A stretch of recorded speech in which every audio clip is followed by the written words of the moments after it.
गिरी जी महाराज जी के चरणों में सत्संग नमन कर रही हूँ।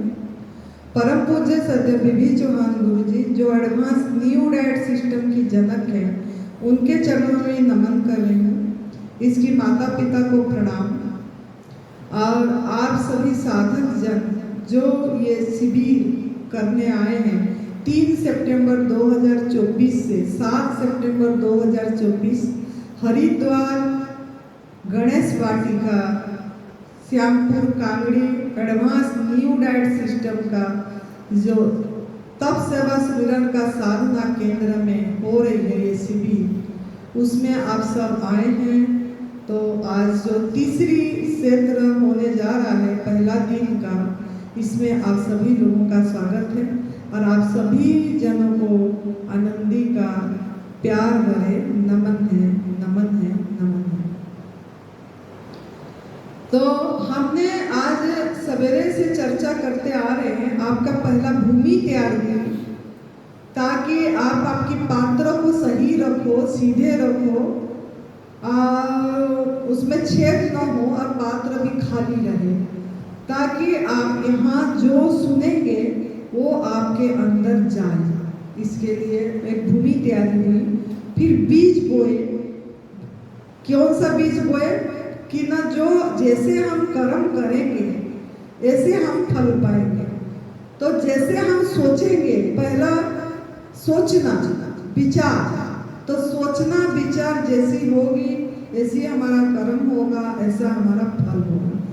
तो सोचना विचार भी हमारा भोजन से आते हैं। जैसे हम भोजन करेंगे, मतलब जैसे भोजन होगा ऐसे तन होगा, जैसे तन होगा ऐसे उसके बाद मन बनेगी, ऐसा मन होगा तो विचार ऐसी आएगी, सोच विचार ऐसे विचार होगी तो कर्म अच्छा होगा, कर्म अच्छी होगी तो फल ठीक मिलेगा।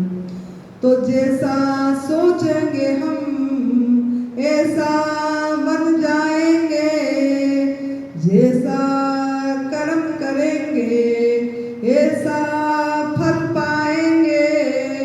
तो इसके प्रति हमको ध्यान देना है कि हमारा सोच विचार सही होना है।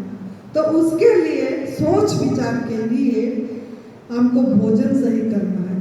तो दुख का कारण, पहला कारण हमने बता दिए कि हमारा पशु हिंसा, पशु क्रूरता, दूसरे के प्रति, दूसरे जीव के प्रति हमारा दुख देना, दर्द देना, ये पहला कारण है अपनी कर्म खराब होने में। दूसरा है हमारा जो अखंड स्वास्थ्य चाहिए, शरीर को अखंड स्वास्थ्य चाहिए, तो शरीर के ऊपर अभी हम चर्चा करेंगे। तो ये जो स्वास्थ्य कैसे हमको मिलेगा, क्योंकि शरीर एक साधन है साधना के लिए। चाहे आप ध्यान करना हो, चाहे आप भजन करना हो, जाप करना हो, सुमिरन करना हो, या जो भी आप कर्म करना, कार्य करना हो, चाहे बिजनेस करना हो, कुछ भी करना हो, आपको शरीर साथ देना चाहिए। अगर शरीर आपको साथ नहीं दिया तो आप कोई भी कार्य नहीं कर पाएंगे। तो वो शरीर साथ तब देगा जब हम नियम पे चलेंगे। शरीर का भी नियम होता है, जो हमको नियम बना के कुदरत ने हमको यहाँ भेजा। तो दूसरा कारण ये है कि हमारा शरीर को हम भोजन गलत दिए। भोजन जो हमारे लिए भोजन डिजाइन है, जो प्रसाद हमारे लिए परमात्मा ने बना के, सूरज भगवान ने पका के दिए, उसको हम सही तरीके में ग्रहण नहीं करें। उसको हम क्या करें, उनका कार्य में हस्तक्षेप करें। उन्होंने जो सही बना के दिए उसको हमको जैसा बताया गया, सिखाया गया, माँ बाप ने, शिक्षा ने देख के, समाज से, हमने उसको आग में 100 डिग्री सेंटीग्रेड में चढ़ा दिया और नमक मसाले के सहारे, तेल के सहारे भून के मृत बना के खाए। मृत। जबकि आप देखिए, आप लिविंग है, आप लाइफ है, तो आप लाइफ फूड खाना है जिसमें जीवन है, जिसमें पूरी एनर्जी है। उसको अगर आप एनर्जी लेस करके खाएंगे तो वो आपके लिए कूड़ा है। आप जीभ के स्वाद के लिए खा तो लेंगे, लेकिन वो आपको यहीं तक खाली थोड़ा अच्छा लगेगा, लेकिन यहीं से गले उतर गया तो अंदर क्या काम करेगा आपको पता नहीं लग रहा है। तो इसके लिए आपको इसका ध्यान रखना है। तो दूसरी कारण है आपके अंदर में जो बीमारी का, रोग का। समाज तो बोलता है कि मौसम परिवर्तन हुआ तो बीमारी आ गई, कीटाणु का प्रभाव से बीमारी आ गया, छूत से आ गया, है ना, या महामारी पड़ गई तो आ गई। ये समाज से धारणा है, लेकिन असली में क्या है? ये तो समाज का धारणा है। तो उन्होंने क्या बताया? सही होने के लिए आपको एक क्रिया बता दिए कि दवाई खाओ, डॉक्टर के पास जाओ, दिखाओ, रिपोर्ट कराओ और दवाई मेडिसिन खाओ, और आप मतलब औषध के ऊपर निर्भर करा दिए, जो कि औषध आपका आहार नहीं है। जो औषध आप खाए वो एक मशीन से बना और एक फैक्ट्री से बनी या केमिकल से बना, और वो औषध में भी पशु हिंसा है। उस औषध में भी पशु की सब अंश पड़ा हुआ होता है, किसका हड्डी, किसका खून, किसका कुछ उसमें डाला हुआ होता है, और हम वो दवाई खाते हैं। और हम सोचते हैं थोड़ा आराम आ जाती है तो हम सोचते हैं हम ठीक हो गए, लेकिन वो दवाई ठीक नहीं करती है। वो आपकी जो बॉडी काम कर रही थी आपके अंदर, आपका बॉडी एक हीलिंग मशीन है, हीलिंग पावर है आपके अंदर में। तो हीलिंग बॉडी है आपके अंदर, मशीन है ये। लेकिन वो जो मशीन काम कर रही थी आपके अंदर से, आपने कूड़ा डाले तो वो प्रयास करा निकालने के लिए, मल निकालने के लिए, और जाके मल रुक गया। जैसे आपकी जो निचली आंत है, जो आंत है वो आंत में 71 पॉइंट है, 71 पॉइंट है। वो पॉइंट में जो सा पॉइंट में आपका आंत मतलब मल निकालना को प्रयास करा, लेकिन वो मल नहीं निकाल पाई और वो पॉइंट में जाके मल रुक गया, तो ब्लड सर्कुलेशन नहीं हो पाती है। तो उस पॉइंट के साथ आपका जोन सा ऑर्गन कनेक्ट होती है, वो ऑर्गन को इफेक्ट करता है वो चीज, और वो ऑर्गन फिर आपको तकलीफ देती है। किडनी में अगर नहीं जाता है ब्लड सर्कुलेशन, तो किडनी में प्रॉब्लम आ गई, हार्ट भी नहीं गया, ब्लड सर्कुलेशन नहीं हो पाया, मल रुक गया आंत में, तो हार्ट ब्लॉकेज हो गया। ऐसे ब्रेस्ट में कुछ नहीं जा पाया, खून का प्रसारण नहीं हुआ, ब्लॉकेज हो गई आंत में, तो वो मल रुक गई। फिर वो फिर भी निकालना चाहा तो ब्रेस्ट में ट्यूमर हो गई। तो वो मल है, कहीं भी ट्यूमर हो रही है, कहीं भी, वो विज्ञान की भाषा में ट्यूमर है, लेकिन है रुका हुआ मल है, गंदगी। तो दूसरी कारण क्या है बीमारी का? गंदगी। आपके शरीर के अंदर गंदगी जमा हो गया। किस लिए जमा हो गया? ना जो आपका आहार नहीं है। कौन सा आहार नहीं है? जो भी भोजन को आप आग में पका रहे हैं खाने के लिए, वो कोई भी भोजन आपका आहार नहीं है। उसमें सब कुछ आ गया, अनाज आ गई, मिलेट आ गया, दाल आ गई, आपकी तेल, घी, नमक, जो भी डाल के आप आग में पका रहे हो, वो आपकी कोई भी आहार नहीं है, क्योंकि वो नेचुरल नहीं है, प्राकृतिक नहीं है। आपको मदर नेचर पे देखना है, सृष्टि पे दृष्टि देना है कि दूसरे पशु पंछी कोई भी आग में पका वाला भोजन नहीं कर रहे हैं, कोई नमक नहीं खा रहे हैं, कोई तेल घी नहीं खा रहे हैं, फिर भी बढ़िया है। क्यों ना? उनको उन्हीं की आहार की पहचान है, उनकी इनर सेंस काम कर रहा है कि कौन सा मेरा आहार है, कौन सा मेरा आहार नहीं है। लेकिन हमारा इनर सेंस काम नहीं हो रही है, हमारा इनर सेंस में ब्लॉकेज आ गई। किसके लिए? नमक के लिए। नमक खा के हमारा बुद्धि में ब्लॉकेज हो गया, जिसके कारण हम पहचान नहीं पा रहे हमारा कौन सा आहार है, कौन सा आहार नहीं। तो वो सब जाके जो अंत में जा रहे हैं। अच्छा,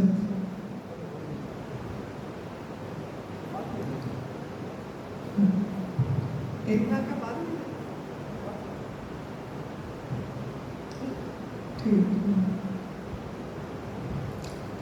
तो जो आंत में ब्लॉकेज हो रही है, तो वो हमारा उसके कारण हमको बीमारी आ रही है, गंदगी के कारण। तो हमको गंदगी की सफाई करना है। जो हमारे अंदर गंदगी जमा हो गया, उस गंदगी की सफाई की ध्यान देना है। मतलब क्या ना, हम जो भोजन करें पहले वो भोजन को बंद करना है। जो भोजन मतलब जो हमारे लिए डिजाइन नहीं है, जो गलत आहार जो हमारे लिए डिजाइन नहीं है, वो पहला बंद करना पड़ेगा। और जो हमारे लिए डिजाइन है, जब भूख लगे तब लेना है।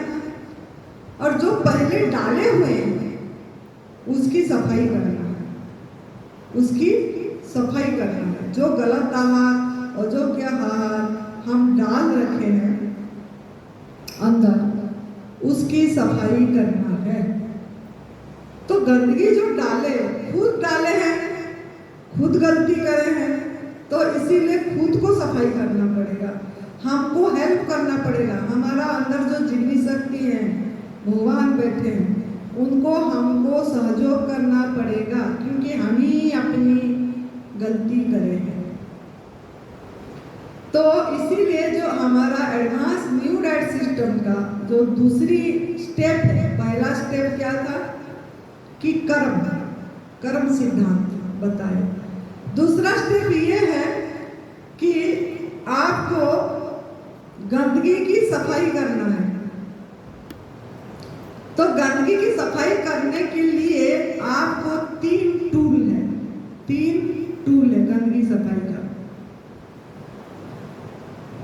वो आपको याद रखना है। 3 टूल जो चाबी होती है, वो चाबी। तो पहला क्या है ना, संजीवनी क्रिया, एनिमा। गीता बेटा ये दिखाना लेकर।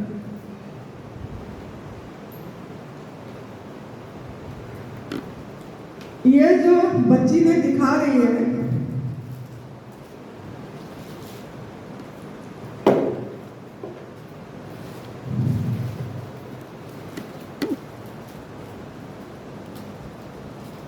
ये एनिमा पॉट है। तो पहला टूल है एनिमा, संजीवनी क्रिया इसको बोला जाता है। दूसरा क्या है, मैं 3 टूल पहला बता दे रही हूँ, फिर एक एक करके समझाऊंगी। जो गंदगी सफाई करेंगे आप, जो दूसरा मेन कारण है हमारा दुख का, रोग का, बीमारी का, सब मन की बीमारी का भी इसी में आ जाएगा। तो पहला टूल है संजीवनी क्रिया, एनिमा। दूसरा टूल है, इधर रख देना मैं बुलाऊंगी। दूसरा टूल है, इसको खोल के भी निकाल देंगे बेटा। दूसरा टूल है हमारा जो आपको उठते ही लंघन करना है। लंघनम परम औषधम, ये आयुर्वेद में ये मंत्र है। इस मंत्र को आपको याद भी रखो, लिख भी दो। अगर कोई भी बीमारी है आपको, तो आपको लंघन को बढ़ाना है। अगर जल्दी आपको और क्योर होना चाहते हैं, लंघन मतलब ना खाना ना पीना। खाना भी नहीं है, पीना भी नहीं है, पानी भी नहीं पीना है आप। तो खाना भी नहीं है, पीना भी नहीं है, तो क्या खाना है, क्या पीना है? ये तो माता ने बहुत गड़बड़ी हमको डाल दी। यहाँ भी कर रहे हो, आज करे हो आप। तो आप क्या खाए क्या पिए? खाना नहीं खाए, पानी नहीं पिए, तो घंटे क्या 7-8 घंटे खाए पिए? उठते ही क्या खाए क्या पिए? यहाँ हवा खाए हवा पिए। आपको उठते ही हवा खाना है, हवा पीना है। ये आपका दूसरी टूल जो है लंघन। लंघन का अर्थ है ना खाना ना पीना। ना खाना ना पीना का अर्थ है हवा खाना हवा पीना। ये सांस के माध्यम से आप सबसे बढ़िया इम्यूनिटी पावर वाला चीज खाना है, वो है हवा। वो सूक्ष्म आहार है आपकी बॉडी के लिए, वो फ्री में मिल रहा है। हाँ जी, नहीं ऐसे सिंपल सहज श्वास, हवा खाना है हवा पीना है आपको। सहज जो आ रही है जा रही है सांस पे ऐसे से ही, तो आपको हवा खाना है हवा पीना है। वो कितने घंटे आपका जब शुरुआत करेंगे, पहला कर नहीं पाते हैं तो धीरे धीरे बढ़िए। पहले 2 घंटा, फिर 3 घंटा, फिर 4 घंटा ऐसे हवा खाना है हवा पीना है। जितना घंटा आप ना रह पाएंगे उतना घंटा। तीसरा टूल क्या है?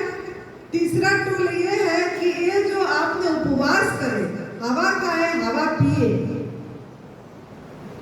उसको आप किस में खोलना है? आप डिटॉक्स जूस में खोलना है। डिटॉक्स जूस, डिटॉक्स जूस में आपको खोलना है। तो ये एक एक करके स्टेप में बताऊंगी 3 टूल का जो। तो आपको यहाँ पे जो खीरा करेला टमाटर का जूस दिया गया वो डिटॉक्स जूस है। तो डिटॉक्स जूस क्या है, हमको क्यों लेना है, कितना लेना है, ये सब के बारे में बताऊंगी। लेकिन मैं पहला स्टेप में आऊंगी। 3 टूल बता दिए मैंने। हमारा एडवांस न्यू डाइट सिस्टम का फर्स्ट टूल क्या हुआ? पहला तो ये था कि जो जैसी करनी वैसे बढ़े। द लॉ ऑफ कर्मों को याद रखना है। किसी में हिंसा नहीं होना चाहिए, आप किसी को दुख दर्द नहीं देना चाहिए। ये आपके माइंड में फिट हो जाना चाहिए। आपकी भोजन में हिंसा वाली भोजन नहीं जाना चाहिए, बिल्कुल भी ना। आप इस हाथ से ऐसा कर्म करें जिसमें आपको कष्ट दे, हिंसा करें, मतलब सहयोग करें। दूसरा जो टूल है हमारा एडवांस न्यू डाइट सिस्टम का, दूसरा दुख का कारण का टूल, पहला हुआ संजीवनी क्रिया, दूसरा लंघनम परम औषधम, ना खाना ना पीना, तीसरा हुआ डिटॉक्स जूस। उसके बाद 1.5-2 घंटे बाद जो आप भूख लगे तब भूख पे ध्यान देना है। भूख, बिना भूख में नहीं खाना है।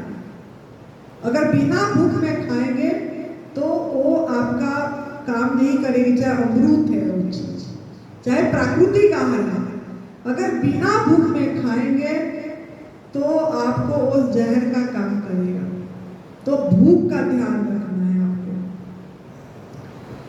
तो आप जब भूख लगे तब माँ प्रकृति की आहार लेना, जैसा यहाँ दिया जा रहा है। जूस, फल, सब्जी, सलाद बिना आग में पका के जब भूख लगे तब, डिटॉक्स जूस के बाद रात तक जब भूख लगे तब लेना है। ये सिंपल जो लोगों को बात को क्रोनिक डिजीज के बारे में बाद में बताएंगे।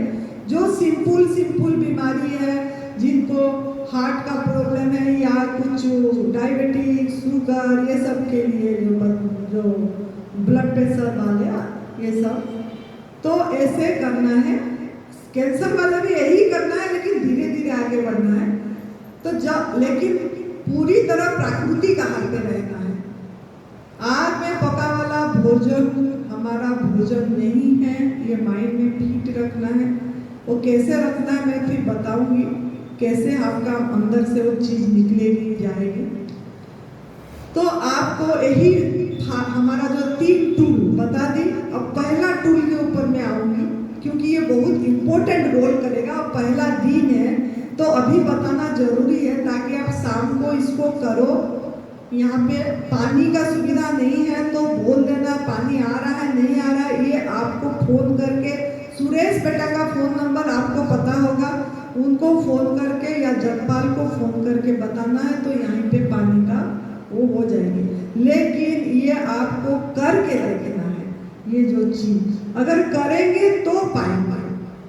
तो ये जो क्रिया है संजीवनी क्रिया, एनिमा, इसको एनिमा बोला जाता है। एनिमा, एक तो माँ हमारा जन्मदात्री माँ है, जो हमको जन्म देती है, लालन पालन करती है, बाहर से हमारा सफाई करती है। दूसरा प्रकृति माँ है, जो नियम हमारा प्रकृति, कुदरत, पृथ्वी माँ, माँ प्रकृति। तीसरा माँ आपकी ये है एनी माँ, ये सबका माँ, ये सबका माँ। ये माँ हमारा सब एक है। जन्मदात्री माँ अलग अलग हो सकती है, लेकिन ये जो एनी माँ आपके सबके लिए एक है। और आपके अंदर की गंदगी देखो, ये सफाई करती है। ये एक ऐसा यंत्र है, मतलब ये भी आर्टिफिशियल, मतलब मशीन में, फैक्ट्री में बना हुआ है, लेकिन इसकी सहारा लेना पड़ रहा है। क्यों? बहुत लोग बोलते हैं एनिमा क्यों करना है, ये भी समझने वाली चीज है। क्योंकि सृष्टि में कोई भी जीव जंतु एनिमा नहीं कर रहा है, उनको किसी को जरूरत नहीं पड़ रही है। इंसान को क्यों पड़ गई है एनिमा करने की, जबकि ये तो भी फैक्ट्री में बनी हुई है, ये तो अननेचुरल है। बहुत लोगों का यही सवाल होती है, ये तो कृत्रिम उपाय है, अप्राकृतिक है, तो इसमें क्यों हमको करना है? क्यों ना सृष्टि में जितना जीव जंतु है वो अपनी शरीर में गलत आहार नहीं डाले। कुदरत ने उनके लिए जो आहार डिजाइन करा है, जो खाने के लिए दिया है, वो अपनी आहार को सूख के, देख के, टच कर, मतलब पहचान रहे हैं। पहचान के वो अपनी आहार खुद अपने में डाल रहे हैं। पराई आहार को छीन के नहीं खा रहे हैं, पराई माँ का दूध को छीन के नहीं खा रहे हैं, नमक मसाला नहीं खा रहे हैं, आग में पका के भोजन नहीं खा रहे। तो उनको इसी के लिए गंदगी निकालने की जरूरत नहीं पड़ रही है। अगर क्योंकि सभी प्राणी को भगवान ने स्वस्थ जीवन जीने के लिए ही दिया है। पहले भी मैं बताई, स्वस्थता आपकी जन्मगत अधिकार है, तो उनको इसीलिए जरूरत नहीं पड़ी। लेकिन फिर भी शरीर है, कभी अगर वो बीमार पड़ जाते हैं, आप भी देखे होंगे, पशु पाले होंगे आप लोगों भी, तो वो लोग क्या करते हैं ना, खाना पीना छोड़ देते हैं। जब बीमार पड़ते हैं सृष्टि में दूसरी प्राणी, वो अपनी खाना पीना छोड़ देते हैं और क्या करते हैं? वो उपास। और कब तक करते हैं? जब तक उनको शरीर ठीक नहीं होती है। क्योंकि जब भी हम भी ज्यादा बीमार पड़ते हैं, हमको भी भूख नहीं लगती है। जब बुखार आती है भूख नहीं होती है, लेकिन जबरदस्ती हमको खिलाया जाता है। डॉक्टर ने बोल देता है कि दवाई खाना है, दवाई हल्का चीज में खा लेना, और खिचड़ी हल्का बना लेना, दाल की पानी बना लेना, खा लेना, लेकिन दवाई जरूर खाना। मतलब भूख लगे ना लगे खाना, और इसको भी दवाई भी खाना। तो एक तो बिना भूख से खाए, दूसरा दवाई खाए, तो ना हम ठीक हुए। जो बॉडी निकालना चाहता था वो तो निकल नहीं पाया, और उसको हमने दबा दिया अंदर, तो वो दूसरी जगह में जाके दूसरी मल रुक गया और बीमारी क्रिएट हुई। तो इसके लिए जैसा दूसरे पशु पंछी कर रहे हैं, हमको भी ऐसे करना है। देखे होंगे आपने, कुत्ता हो गया, शेर हो गया, चीता हो गया, वो सब क्या करते हैं? जब बीमार पड़ते हैं, अंदर गंदगी हो जाती है, तो देखना, मैं बहुत बार देखी हूँ, कुत्ता घास खाता है। घास खाता है और घास उसके बॉडी के लिए डिजाइन नहीं है, तो ऐसा नहीं होती है, वो बमन हो जाती है, तो उसके अंदर की गंदगी बमन होकर निकल जाती है। फिर थोड़ी देर के बाद उसको आराम आता है, फिर वो कुछ खाता है। तो ऐसे ही हमको भी उनसे सीखना है। हमने भूल गए हैं, हम सृष्टि पे दृष्टि नहीं दे रहे हैं। तो आप भी जब भूख न लगे, खाना नहीं है, बीमारी के टाइम में खाना नहीं है, आपको कुछ भी प्राकृतिक आहार भी नहीं लेना है। जब आपको क्रोनिक बुखार है, बुखार जब है तब प्राकृतिक आहार भी नहीं लेना चाहिए और बॉडी को काम करने देना चाहिए, खाली रखना चाहिए। तो आप भी ऐसे करना है और डालना बंद और निकालना चालू करना है। मतलब निकालना चालू ये एनिमा के माध्यम से, बमन क्रिया के माध्यम से, जैसे एसिड हो जाती है, जलन हो जाता है, कुछ हो जाती है तो कुंजल क्रिया बोलते हैं, वो पानी पी के योगों में भी सिखाते हैं वो बमन क्रिया, उकड़ू बैठ के, लेकिन नमक नहीं डालना है, हल्का पानी में, हल्का गुनगुना पानी में 4-5 गिलास पी के झुक के जीभ में ऐसा उंगली डाल के रगड़ देंगे तो पानी गंदगी निकल जाती है। ऊपरी आंत की सफाई बमन क्रिया में होगा, लेकिन निचली आंत की सफाई आपको इसमें करना है। तो जो क्यों करना है, जो अननेचुरल बोला जाता है, ये किसी लिए ना। देखिए आपको मैं बताई, उन्होंने अपनी भोजन खाए तो उनको एनिमा नहीं करना पड़ा, लेकिन हमने अपनी लिए जो निर्धारित है वो भोजन माँ का पेट में भी नहीं करे। माँ का पेट में भी हम गलत भोजन करें, माँ खुद गलत भोजन खाई, दूध से बनी चीजें खाई, आग में पका वाला भोजन, मृत भोजन खाए, तो जिसके कारण माँ का गर्भ से ही हमारा गठन, मतलब गणना, कोष, टिश्यू सब ऐसे बन गया। इसीलिए देखो मेरे को बहुत फोन आती है, जैसे पैदाई बच्चे, 2-3 महीने बच्चे को किसी को ब्लड कैंसर हो गया, किसी को टाइप 1 डायबिटिक हो गई, किसी को कुछ, किसी का ब्रेन में ट्यूमर हो गया। अभी फोन आया था 1 साल का बच्चे को ब्रेन में ट्यूमर आ गया। वो बच्चे क्या दोष है, बच्चे का क्या दोष हुई ना। बच्चे दूध पी माँ का, और बच्चे माँ का पेट में भी जो खाया वो माँ ने ही गलत खाया, और माँ का दूध भी गलत भोजन में बने, जो हमारे लिए डिजाइन नहीं है, वो भोजन खाई, हिंसा की, क्रूरता करी, पाप करी, दूध से बनी चीजें खाई। अब डिलीवरी के बाद तो कितनी घी खिलाते हैं, सोंठ डाल के चावल में मिला के खिलाते हैं, लड्डू बना के खिलाते हैं कि ये कमर ठीक रहेगा। ये सब कितनी अंधविश्वास, मान्यता, धारणा है। ये मैं आपके ऊपर थोप नहीं रही, मैं आपको समझा रही हूँ, आप खुद इसमें डिसाइड करना है, आप सोचना है ये बात में, सत्य को देखना है तो आपको देखना पड़ेगा सच क्या है इसमें। तो वो जो खाए, जिसके देखो एक, आप बताइए 1 साल बच्चे, 3 महीने बच्चे, ये लोग क्या खाना खाए, इनको क्यों इतनी बड़ा बीमारियां आ गई। अभी भी 8 साल का एक लड़का हमारे ये में करता है, टाइप 1 डायबिटिक है, गवर्नमेंट फूड पे है वो, अभी प्राकृतिक आहार में इंसुलिन का मात्रा कम हो गया, लेकिन उसके अंदर में इंसुलिन बन ही नहीं रहा है। टाइप 2 तो ठीक हो जाती है, लेकिन टाइप 1 ठीक होने में बहुत देर लगती है।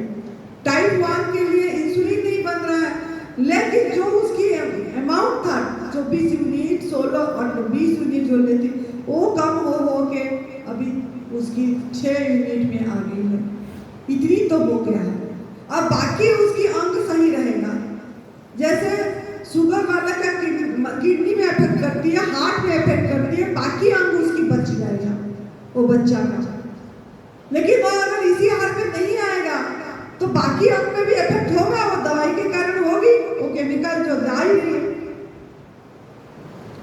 कम से कम बाकी अंग ठीक रहेगी। तो 8 साल के बच्चा कर रहा है टाइप 1 डायबिटीज। मेरे बोलने का मतलब, हमारा माँ का गर्भ से हम गलत खाए हैं, उसकी दूध पिए हैं, वो भी दूध गलत, मतलब हमको इफेक्ट करा है। इसके लिए हमको सफाई की जरूरी है, कोस कोस की सफाई, टीसू टीसू की, कण कण की सफाई की जरूरत पड़ेगी। हम सोचते हैं हमको 3 महीने में सफाई हो जाएगा, 2 महीने में सफाई हो जाएगी, 4 महीने में सफाई हो जाएगा। कैसे हो जाएगी 4 महीने में? आपको जिसको जितना जितना उम्र हुआ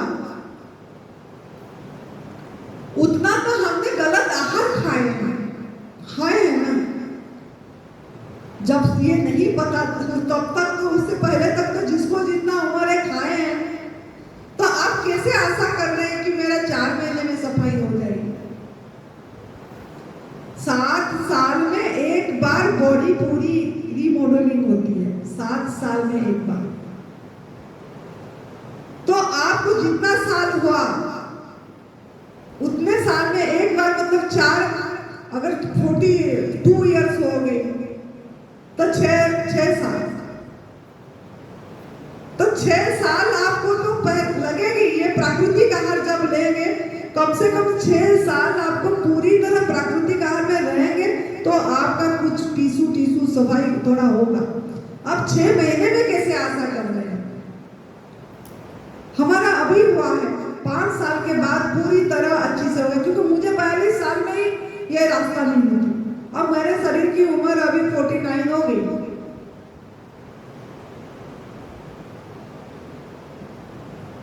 तो हमको ये देखना है, इसको साधना बोलते हैं, कि ये साधना में हम बाधा नहीं डालना है।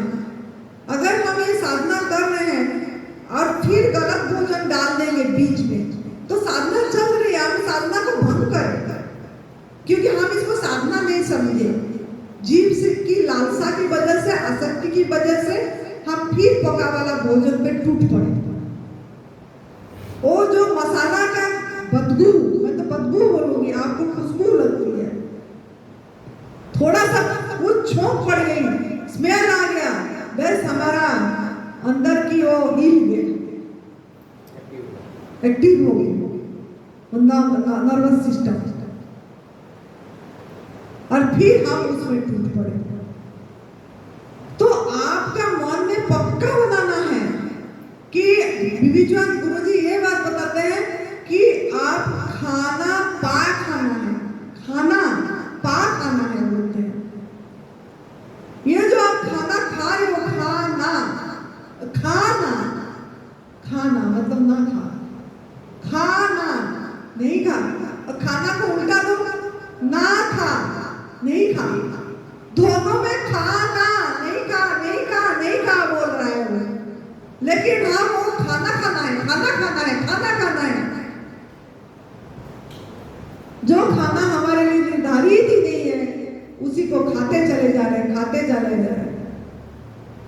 सवेरे से उठ के रात तक आप अपने को देखिए, सवेरे से उठ के रात तक आत्मविश्लेषण करना या देखना, सोचना पिछले काल का या परसों का जो भी आप लोग खा के ही आए होंगे। जबकि सुरेश बेटा ने कितने बार बोल दिया, हमने भी कितने बार वीडियो में अपलोड करते हैं, यहाँ शिविर में नाम लिखाना है तो पहले 10 दिन से खाना छोड़ के आना है, खाना छोड़ के मतलब प्राकृतिक आहार में रहना है, फिर आना है। ये कितने जन रह के आए हैं? हाथ उठाना। प्राकृतिक आहार में कितने जन पहले रह के आए? कितने दिन रहे? 23 दिन रहे। नाम लिखाने से, नाम इधर लिखाने के बाद चालू करे आप? नहीं, जब आप रेडी गए थे सचिन के यहाँ, हाँ, उसके बाद फिर 7 तारीख से शुरू हुआ। अच्छा, शुरू कर दिया, बहुत धन्यवाद। मतलब कुछ लोग छोड़ के आए हैं, लेकिन कुछ लोग छोड़ के नहीं आए, खा के आए। तो आप थोड़ा सोचिए, आप जो लोग खा के आए हैं, आपका मन का उसी टाइम का विचार, सोच और अभी का सोच विचार कैसा फर्क हो रहा है, आपको खुद को देखना है। कैसे हल्का महसूस कर रहे हो कि नहीं कर रहे हो, कैसे लग रहा है। आप जब इसमें आके आपको चेक करेंगे तो पता लगेगा। तो आप जो भोजन खाए, देखो हमने जो खाते सवेरे, जो भी हम भी खाते थे, जब हमारा तो बहुत शुद्ध था, फिर भी आप लोगों ने भी जो लोग खाए, उठते ही देखो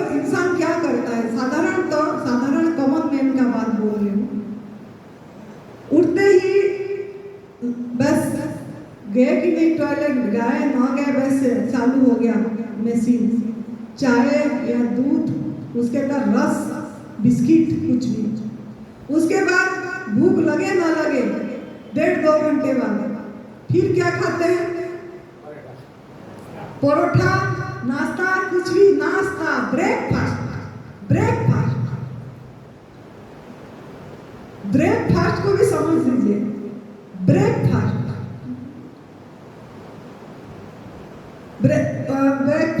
को ब्रेक करो,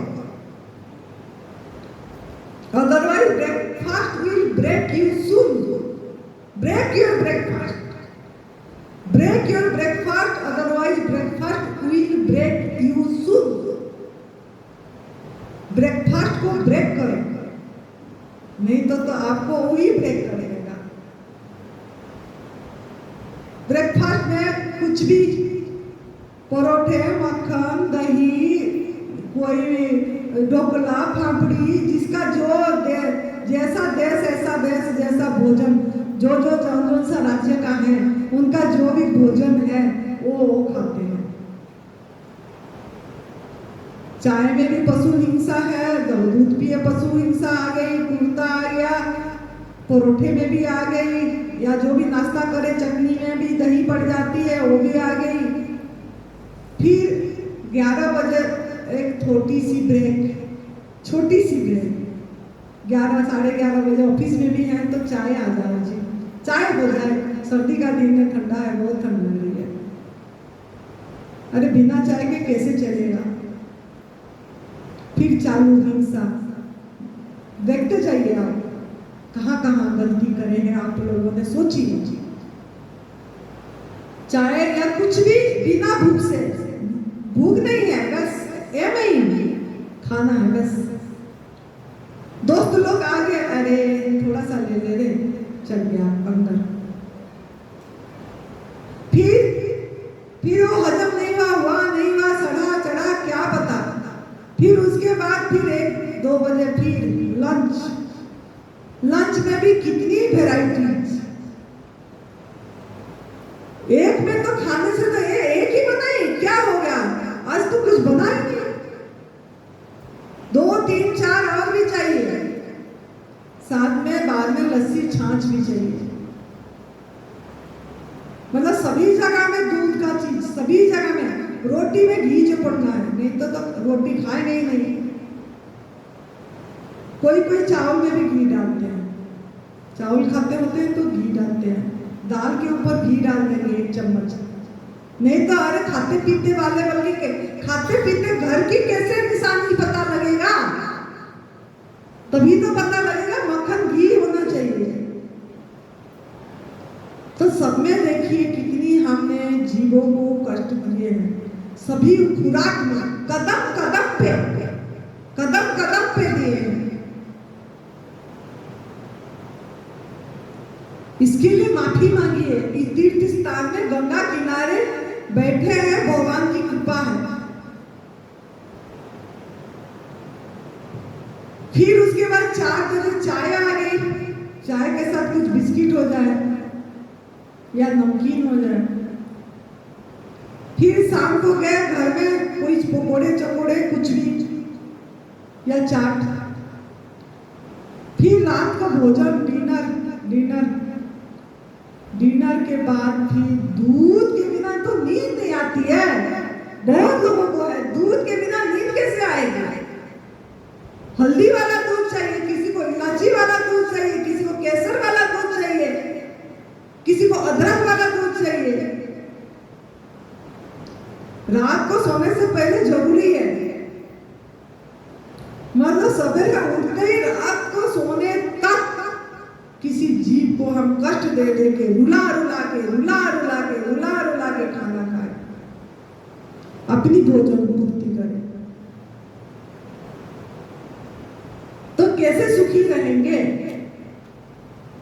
तो उन्हीं की बद्दुआएं आपको लगी है, तो उन्हीं की दुआएं ही ठीक करेंगे। जितना आप प्रायश्चित करेंगे, जितना आप उनके बारे में लोगों को जगाएंगे, गलत बताएंगे, गलत को गलत बताएंगे, चाहे वो माने ना माने, आपका काम है बस बताना।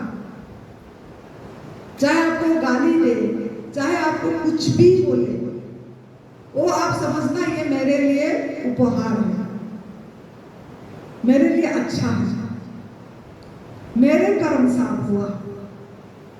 धन्यवाद, थैंक यू बोलना, शुक्राना बोलना। अगर वो आपको बोलेगा कि अरे ये बड़े भाई बुजुर्गों लोगों ने खा खा के ऐसे हो गए, इसने बड़े उपदेश देने आगे, बोलेंगे, हमको भी बोलते हैं, लेकिन हम बोलते हैं बहुत खुश होते हैं, धन्यवाद देते हैं कि आज मेरी एक कर्म कटी बोलते।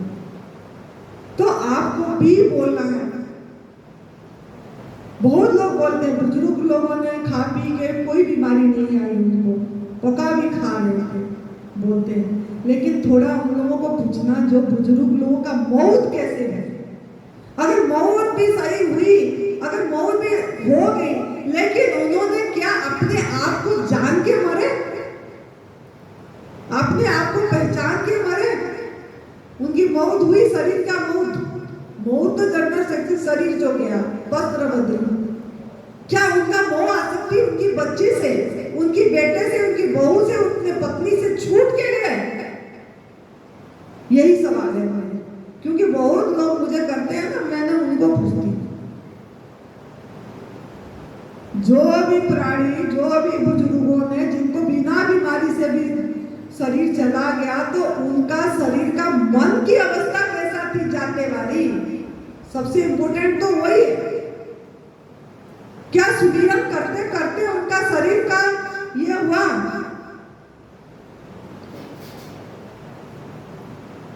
नहीं,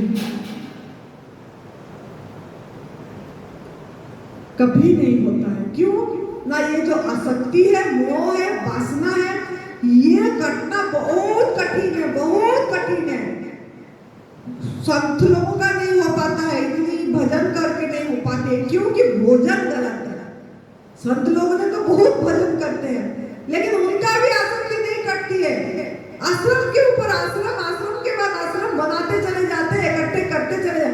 एक घर गृहस्थ छोड़े, संसार गृहस्थी छोड़ दिए और आके अपनी घर बना दिए, अपनी आश्रम और आश्रम और आश्रम और आश्रम, और उस आश्रम में भी हिंसा, पशु हिंसा तो कहीं भी बंद नहीं। गौशाला बना रहे हैं, अरे बांध के रख रहे हो आप, तो मुक्ति का बात बोल रहे हो, दूसरे जीव को बांध के रख रहे हो। कैसे हम बोल रहे हैं? मुक्त हो जाओ, मोक्ष प्राप्ति आपका लक्ष्य बनाओ, सब ज्ञान देते, सब उपदेश देते हैं, लेकिन किसी को आप मोक्ष करें क्या? किसी जीव को तो बांध के रख दिए, बछड़े को, गाय को, दूध के लिए। अभी हमने ये हरिद्वार में गए थे, अभी यहाँ पे ये पिछले बारी में भाई ने, सुरेश बेटा ने बोला कि मुझे माँ आप जाते हैं, यहाँ एक ऐसा आश्रम है जहाँ पे कितनी गाय रखे हैं, बोले मुझे याद नहीं पड़ रहा, अभी जब बार आएगा पूछूंगी। मैं गई भी थी, काफी गाय थे, 200 गाय थे शायद, और उन्होंने वो गाय को पालते हैं और उनसे दूध नहीं निकालते हैं और बछड़े को पीने देते हैं। ऐसा भी एक संत है, आश्रम है, चलो देखने जाएंगे। हम बोले ठीक है। पिछले बार गए, काफी अंदर को था, बहुत मुश्किल से पहुंचे वहाँ, बारिश थी, कहाँ पानी, कहाँ बोल। मैंने बोले नहीं, ऐसा जगह तो दर्शन करना चाहिए भाई। इतनी गाय को उन्होंने पाले हैं, दूध नहीं निकाल रहे हैं, बछड़े को पीने दे रहे हैं और सेवा कर रहे हैं, मैं तो जाऊंगी नहीं। हमने गए देखे तो थोड़ा सा गाय को छोड़ रखे हैं, थोड़ा सा गाय को बांध रखे हैं। तो हमने उनको पूछे जाके कि आप दूध तो नहीं निकालते हैं, ये मुझे सुन के अच्छा लगा, तो मैंने यहाँ दर्शन करने आए। तो बोले, हमको पूछे आप बैठे चाय पिएंगे? तो मैंने बोली चाय तो हम बिल्कुल भी नहीं लेते हैं, कोई जितना आए हैं चाय हम नहीं लेंगे, हम तो यहाँ कैसे चाय आ गई? यहाँ तो दूध ही आप नहीं मतलब बच्चों को पिलाते हो, बछड़े को, और यहाँ कैसे, यहाँ का लोग कैसे चाय पी रहे हैं, कैसे पूछ रहे हैं? बोले तो बोले नहीं, यहाँ का गाय का, हमारे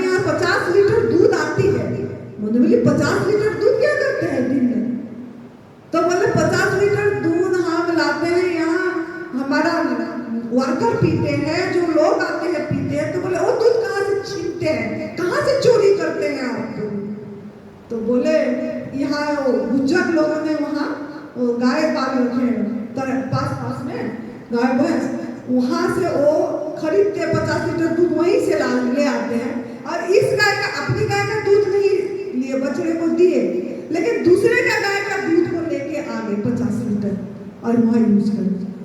मैंने तो तुरंत बोली बेटा चल चल चलो, सुरेश बेटा चलो चलो उठो उठो उठो। यहाँ तो आओ डबल हिस्सा है। अपनी देखो, अपनी गाय का दूध तो लिया नहीं, दूसरे का गाय का दूध 50 लीटर ला के लेके रोज। हम तो बहुत ये सोच के गए कि अच्छा ऐसा भी संत है यहाँ, मैं देख के आती हूँ भाई बोल।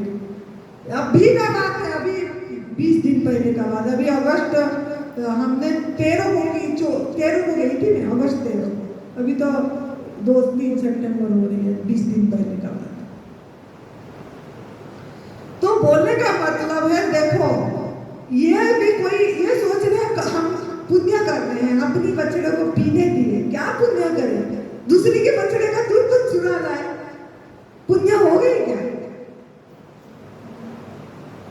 तो ये सब बहुत महत्व रोल करता है, तो हमको इस पे भी ध्यान देना है। तो हमारा खाना पे जो बात बोल रही थी, रूटीन, डेली रूटीन में हम बहुत हिंसा करेंगे और हमारा खाना बहुत गलत है, बिना भूख से खाए हैं। अनाज हजम होने के लिए आपको खाली आपको 16 घंटा लगती है, मैदा हजम होने के लिए 65 घंटा लगती है, एक कप चाय हजम होने के लिए 75 आवर्स लगती है। और दिन में कितनी बार आप लोग चाय पीने जा रहे थे ये सोचिए। अगर 4 बार 5 बार 6 बार पीते थे तो कितनी घंटे लगेगी, डाइजेस्ट तो होती ही नहीं, हजम ही नहीं होती है। और हम एक के बाद एक खाना खाते चले, अनाज हजम नहीं होती है। बिस्किट खाए, पराठा खा ले, पराठा खाए, चावल खा ले, चावल खाए, फिर रोटी खा ले। एक अनाज हजम होने के लिए 16 घंटा लग रहा है, तो उसके ऊपर कितनी डाल वो जाके जो गंदगी जमा कर दी, मल रूह गया आपका अंतों में, जिसके कारण आपके अंदर बीमारी नाम डॉक्टरों ने दे दी है, हमारे नाम में गंदगी है। तो गंदगी की सफाई करना है। तो अभी मैं 5:30 बजे बताऊंगी कि ये एनिमा कैसे करना है। पहला स्टेप ये है सफाई की, तो इसको कैसे पोजीशन दिखाएंगे, कैसे करना है, और आप लोगों को अच्छी से देखना है और आप करना चालू कर देना। शाम के टाइम में जाके आपको टाइम मिलेगा, एक करना है, फिर सवेरे उठते ही टाइम देख के करना है आपको। अगर करेंगे तो आपको थोड़ा फर्क पड़ेगा, जो भी बीमारी है आप यहाँ अनुभव करके जाएंगे। अगर आपको अनुभव करना है तो थोड़ा कम से कम दिन में 1 या 2 बार करिए, तो आपको थोड़ा लाभ होगा। जिस उद्देश्य के लिए आप घर छोड़ के आए हैं कुछ फायदा होगा। तो इसके लिए आप लोगों 5:30 बजे यहाँ मिलेंगे। अभी जूस पीना है। तो आप लोगों को बहुत बहुत धन्यवाद कि आप लोग इतनी गर्मी में भी, इतनी ये में आप सब कोई बैठे हैं, सुन रहे हैं, तप रहे हैं। तो आप सभी आत्माओं को मेरा बहुत बहुत तहे दिल से धन्यवाद है, शुक्राना है, प्रणाम है।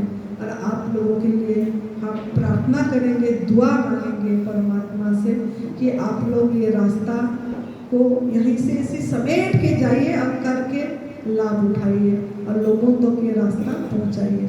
धन्यवाद। आप लोग हर समय आपके चेहरे में हंसी होना चाहिए, हंसी बिल्कुल भी छूटना नहीं चाहिए मुख से, एकदम चेहरा क्या स्माइलिंग फेस। हर समय आपका चेहरे देख के लोगों के आधा दुख दूर हो जाए, ऐसा आप बनिए। आपकी चेहरा ऐसा हो, आनंदी माँ के पास रह के आप हर समय आनंदी माँ के जैसे हर समय आपकी चेहरा में स्माइल करना चाहिए, एक फ्लावर की तरह, एक फूल की तरह खिल के रहना चाहिए। तो खुश रहिए, मस्त रहिए, तंदुरुस्त रहिए। जय तंदुरुस्ती, जय